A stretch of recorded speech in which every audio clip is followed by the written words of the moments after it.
Civîna NATOyê duh dawî bû lê encamên ku li ser gel pêk hatin hêjî berdewam dikin.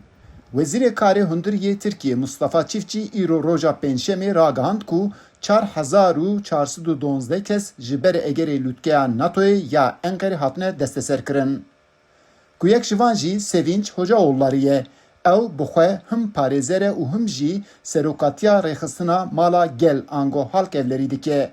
Hocaoğulları radigîne ku ewan dema xwastin ku bi endamê rêxistina xwe ra mafên xwe yên demokratîk cîbicî bikin yekser hatin desteserkirin. Hocaoğlu hestê xwe ji dengê Amerîkayê ra wiha diyar kir. NATO'ya hayır koordinasyonu olarak bir çağrı yaptık. Me xwest ku em bertêkeke demokratîk nîşan bidin. Lê encam çi bû? Polîsan me girtin nav ablûkayê û dûrê jî ez jî têde bi 36 hevalê din re girtin bin çav. Ez rojek din dibin çav demam û paşê hatim berdan. Ciyê van kirinan di nav hiqûqê de tune ye. Vana tevahî tiştê bi kêfî ne. Sevinç Hocaoğulları barê dikişine ser hewildanên desthilatiyê û radigîne ku dema civîna NATOyê kete rojevê hikûmetê jî dest bi seferberiya binçavkirin û zindankirina gel kir. İktidar bir seferberliğe başladı. O seferberlik Ji ber civîna NATOyê bêtirî 4000 kes bi awayekî bê hiqûqî hatin binçav kirin. Ji vana 105 kes jî hatin zindan kirin.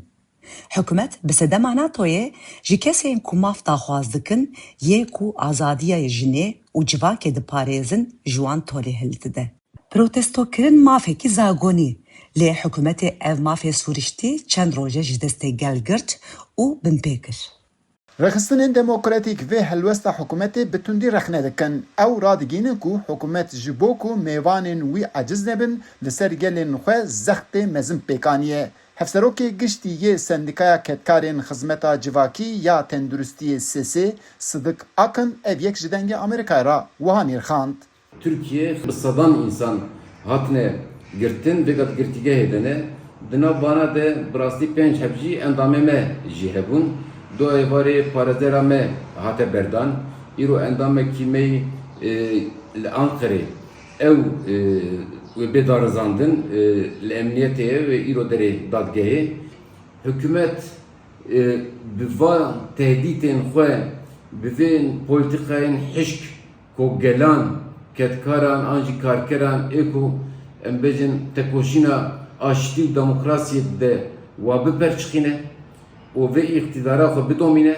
Hêjayî diyarkirinê ku hikûmeta Tirkiye van prosedûran bi awayekî normal diyar dike. Li gor hikûmetê kesên ku hatine binçavkirin û desteserkirin ji bo ewlehiya civîna NATOyê pêdivî tê diyarkirin. Lê gel van bergiriyan pir zêde dibîne. Eyüp Demir, Dengê Amerîka, Enkere.